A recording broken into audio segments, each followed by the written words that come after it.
have here a Black Soldier Fly Larva farm. This is very useful for converting food waste into fertilizer. You can also feed your fish, you can feed your chickens, your quail, your ducks, whatever, the actual larva. So the trick is you put your food waste here and it makes like a bad rotten smell, and it attracts the black soldier flies, the mothers. And you put what you need is a container that's like sealed, so these can be sealed, and you just put a hole at the top, cut a hole, and then I put this in it just to keep the rain out so it doesn't get like soaking wet, and the black soldier flies can still enter and come inside. And then you put 2 pipes as well. With the larvae so they have 5 stages. They start off as little teeny tiny, and then they eat like rotten decaying food waste, and they go through 5 stages. Once it reaches the 5th larval stage, it loses its mouth. It doesn't eat ever again, and it starts to pupate into a fly. So then it starts to look for soil, so it'll actually climb up out of these pipes and then fall down, and you can actually catch it inside of a bucket, and then you can actually feed the larva to your chickens, your ducks, your fish, like that. You want to get this set up first before you get your fish, and what's going to happen is they're going to come out and they're going to go underground and then pupate, and they're just going to populate the area. So don't like get the fish first and then work on this first. Populate the area with more black soldier flies so it's sustainable.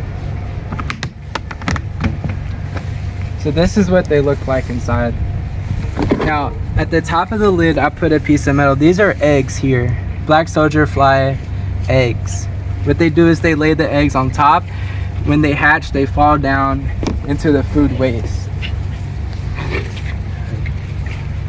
It's a little bit gross, but this is called sustainability. You see that? I don't think it's gross. No, it's not gross, but some people would find it gross. It actually doesn't smell bad, like at all. There's no bad smell whatsoever. But all of your food waste, there's no need to just waste your food away.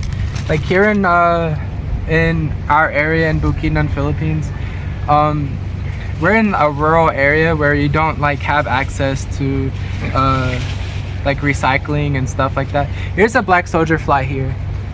This here is a black soldier fly. They don't bite, they don't sting, but they are very territorial to the other flies. You see that?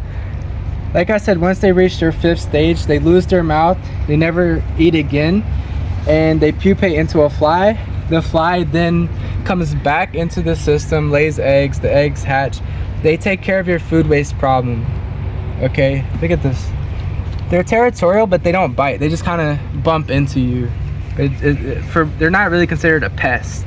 They actually keep house flies away. So there's no house flies. There's no maggots, right? So this is better. I wish I can find a 5th stage larva. And what they do is once they reach that 5th stage, they lose their mouth, and they actually climb up through these pipes. They go out, and then you can actually collect them in a bucket or just let them go into the soil to populate the area. And these actually help keep away annoying like houseflies and maggots.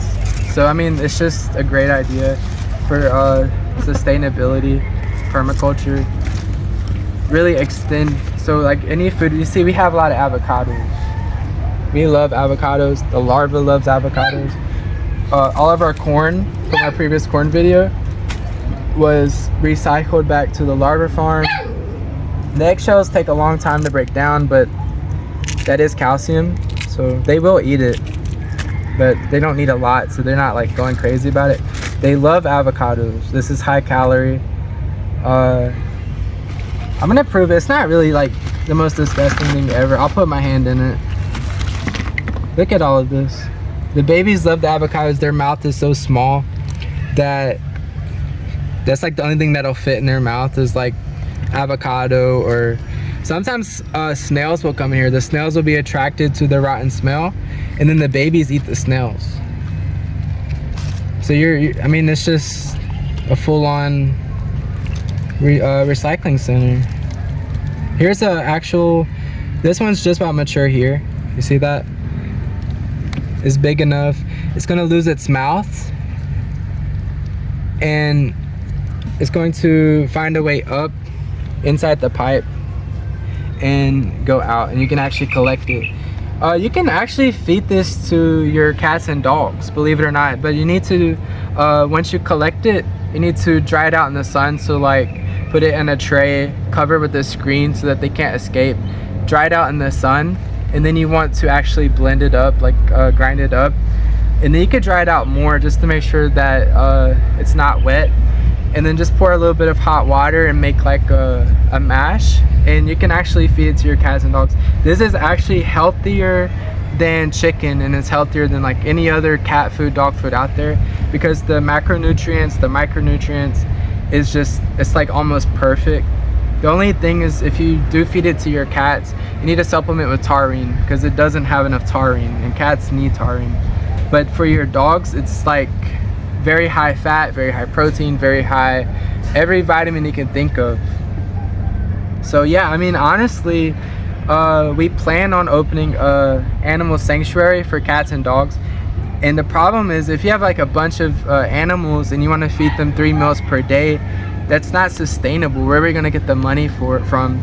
So this is a sustainable approach.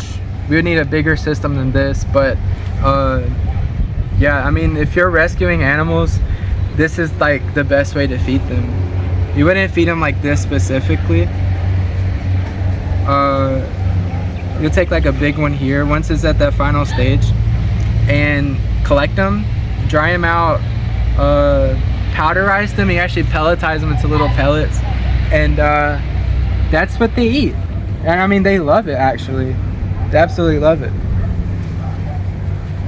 So if you want to see like the purpose of why we have this is our tilapia farm, make sure you subscribe.